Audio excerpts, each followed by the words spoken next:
Bienvenue à notre formation de cet après-midi. Décrocher du club des géniards et adhérer à celui des gagnants.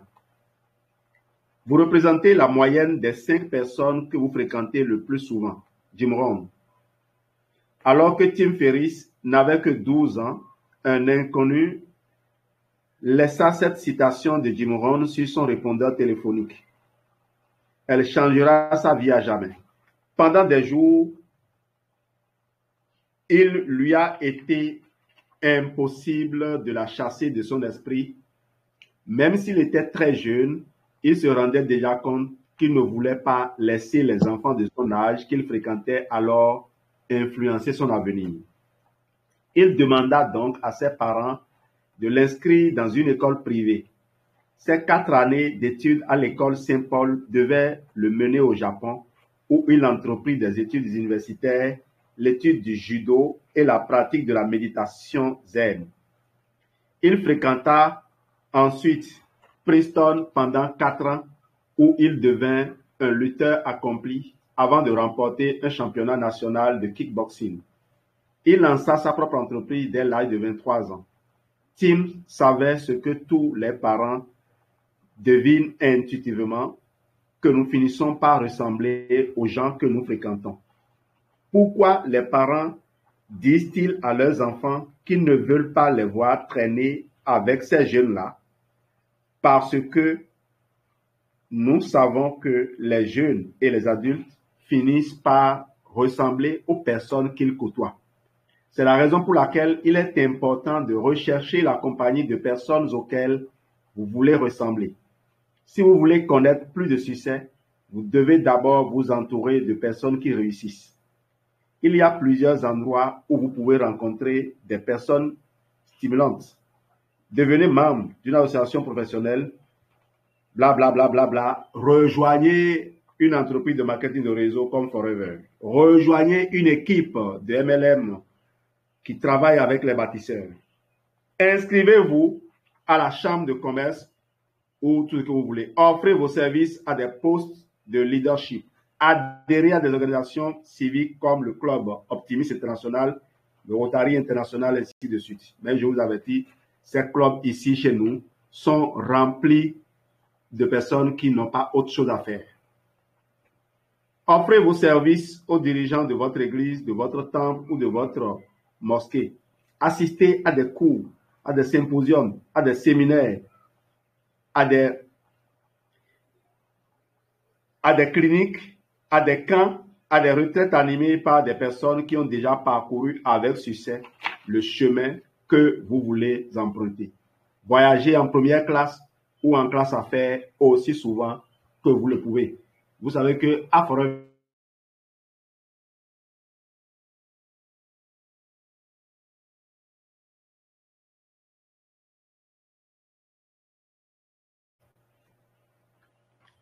Forever, si vous voulez voyager en première classe, devenez VIP. À partir de 5000 cc, vous êtes VIP. Vous devenez à l'image des personnes avec lesquelles vous passez le plus de temps. Soyez prêt à payer n'importe quel prix pour vous trouver en présence de personnes extraordinaires. Mike Murdock, auteur de The Leadership Secret of Jesus. John Assaraf semble posséder, à l'instar du roi Midas, la faculté de transformer tout ce qu'il touche en or. Il a fait le tour du monde alors qu'il n'était que dans la vingtaine. Il a été propriétaire et directeur d'une entreprise dont les revenus immobiliers dépassaient 3 milliards de dollars.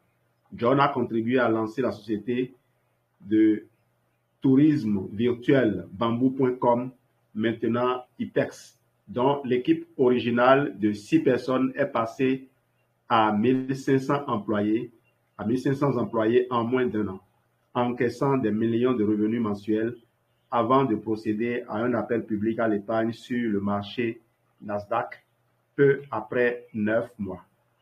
John était un gamin de la rue lié au monde de la drogue et des gangs lorsqu'il décrocha un emploi au club sportif de la communauté juive de Montréal, situé juste en face de son appartement. sa vie changea complètement en vertu du puissant principe qui veut que l'on finit par ressembler aux personnes que l'on fréquente.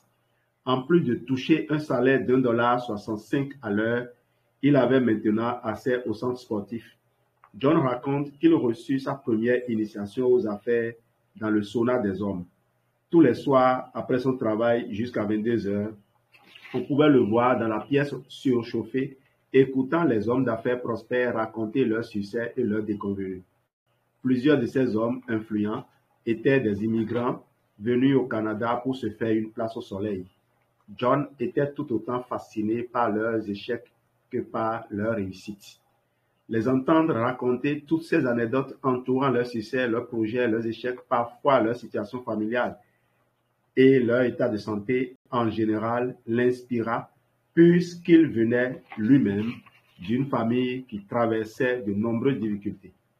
John apprit alors qu'il était normal d'affronter des périodes difficiles, que d'autres familles faisaient aussi face à des crises semblables, mais réussissaient quand même à tirer leur épingle du jeu et à atteindre le sommet.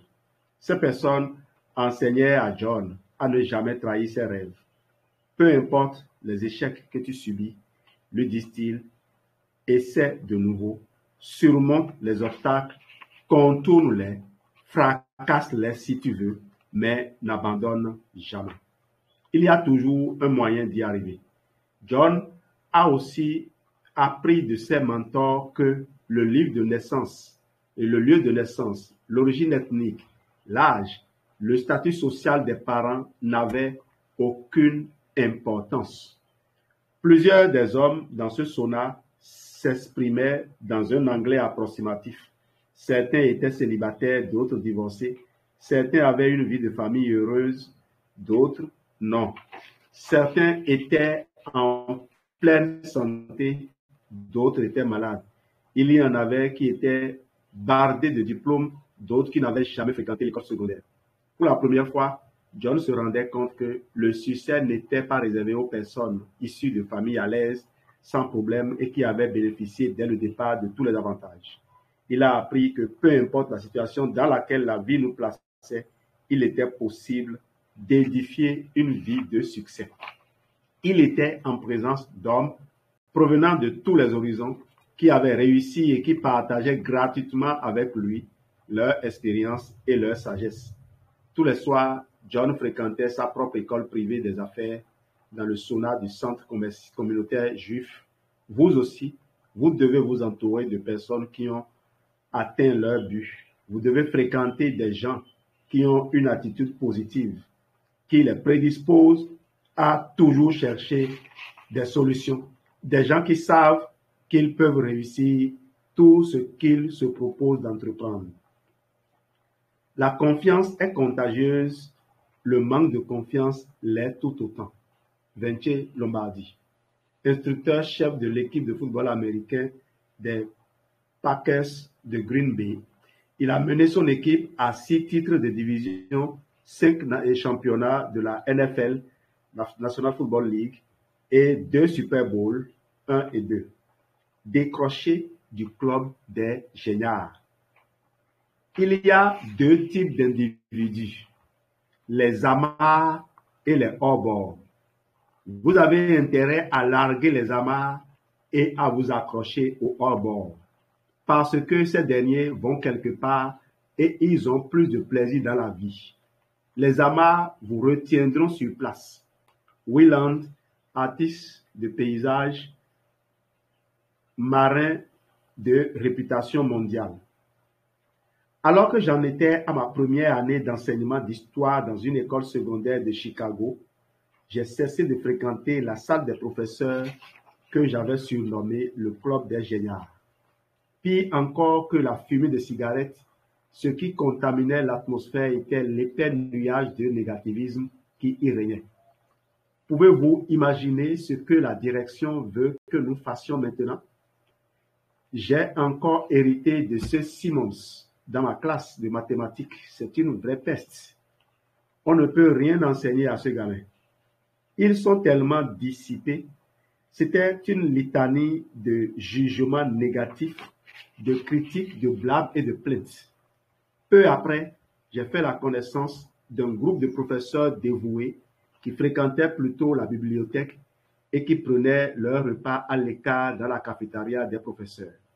Ils étaient positifs et croyaient qu'il était possible de surmonter les difficultés et de composer avec toutes les situations qui se présentaient. Je mettais en pratique les nouvelles idées qu'ils partageaient avec moi, aussi ainsi que quelques autres que j'apprenais la fin de semaine à l'Université de Chicago. Grâce à ces initiatives, j'ai été choisi professeur de l'année par mes étudiants dès ma première année d'enseignement. Soyez sélectif. Je ne fréquente pas les personnes dont je ne désire pas m'entourer, point à la ligne, et je n'ai qu'à m'en féliciter. De cette manière, je suis toujours positif. Je recherche la compagnie des gens qui sont heureux, qui grandissent, qui veulent apprendre, qui savent dire « excusez-moi » ou « merci » et qui savent aussi comment avoir du plaisir. John Assaraf, auteur de The Secret Kids Guide to Having It All. J'aimerais vous proposer un très bon exercice que mon mentor, William Clement Stone, me faisait faire. Établissez la liste de toutes les personnes que vous fréquentez régulièrement, les membres de votre famille, vos collègues de travail, vos voisins, vos amis, les membres d'organismes civiques, d'organisations civiques ou religieuses dont vous faites partie, etc. Lorsque vous aurez complété cette liste, mettez un signe plus à côté du nom des personnes qui sont positives et enrichissantes et placez un signe moins près du nom de celles qui sont négatives ou toxiques.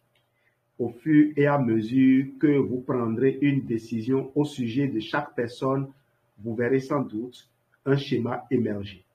Il est possible que votre milieu de travail soit envahi par des personnes toxiques ou encore que vos amis sabotent tout ce que vous dites ou entreprenez. Ou peut-être que ce sont les membres de votre famille qui cherchent toujours à vous diminuer, à miner votre estime de soi et votre confiance en vos moyens. Je voudrais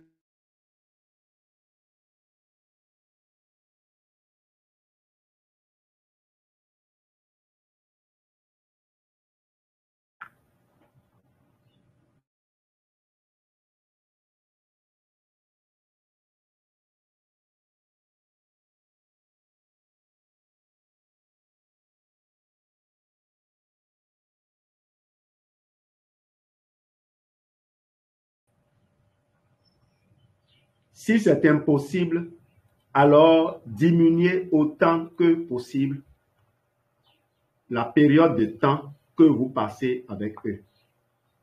Vous devez libérer de l'influence, vous devez vous libérer de l'influence négative des autres. Prenez le temps d'y réfléchir. Vous connaissez sûrement des personnes qui n'ont qu'à entrer dans la pièce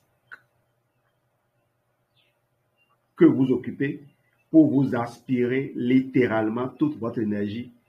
Je les appelle les vampires psychologiques. Elles vous vident littéralement de votre énergie. Cessez de perdre votre temps avec ces personnes. Y a-t-il des gens de votre entourage qui se plaignent sans cesse et qui blâment leur entourage pour ce qui leur arrive? Y en a-t-il qui jugent toujours les autres, répandent des rumeurs déplaisantes et disent toujours du mal de tout le monde?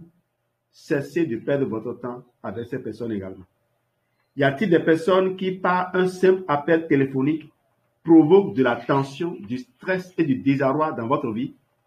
Y a-t-il des voleurs de rêves qui vous disent que les vôtres sont impossibles et qui essaient toujours de vous dissuader d'y croire et de poursuivre vos objectifs? Avez-vous des amis qui essaient toujours de vous rabaisser à leur propre niveau? Si c'est le cas, il est temps pour vous de vous faire de nouveaux amis. Évitez les personnes toxiques. Jusqu'à ce que vous ayez atteint un point dans votre développement personnel où vous ne laissez personne que ce soit. vous affectez par son négativisme, vous devez éviter les personnes toxiques à n'importe quel prix. Il est préférable de passer votre temps seul que de le perdre avec des personnes qui voudront vous enfermer dans leur mentalité de victime et leur standard de médiocrité. Faites un effort conscient pour vous entourer de personnes positives, enrichissantes et qui vous démontrent de l'allant, des gens qui croient en vous, vous encouragent à aller au bout de vos rêves et qui applaudissent vos succès. Entourez-vous de personnes qui pensent que tout est possible, d'idéalistes et de visionnaires. Entourez-vous des personnes qui réussissent. Un chef de file de l'industrie de la lunetterie m'a engagé pour enseigner les principes du succès à ses représentants. Alors que je me mêlais aux vendeurs peu avant mon cours, j'ai demandé à chaque personne que je rencontrais si elle pouvait me montrer les 5 meilleurs représentants de l'entreprise. La plupart les identifiaient sans hésitation.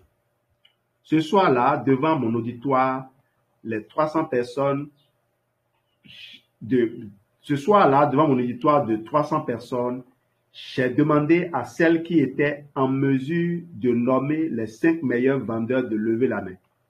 De nombreuses mains se levèrent. J'ai ensuite demandé à tous ceux qui étaient allés voir ces 5 vendeurs d'élite pour les interroger sur les secrets de leur succès, de s'identifier. Toutes les mains se baissèrent. Pensez-y bien, la plupart des gens savaient qui étaient les meilleurs. Toutefois,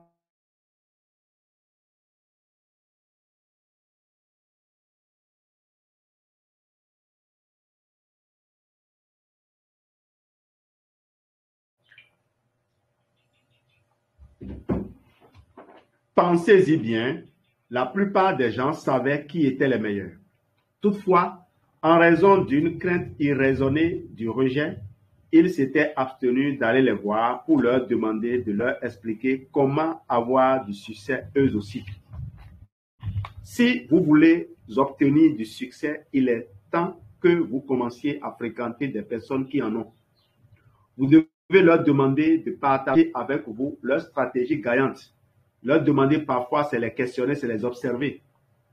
Parfois, les gens réussissent sans savoir pourquoi ils réussissent, mais ils font exactement ce qu'il faut pour réussir. Donc, ils n'ont pas besoin de vous dire comment ils font. En les observant, vous saurez. En les imitant, vous aurez les résultats et vous comprendrez peut-être. Essayez de faire comme eux, de lire ce qu'ils lisent, de penser comme ils le font et ainsi de suite.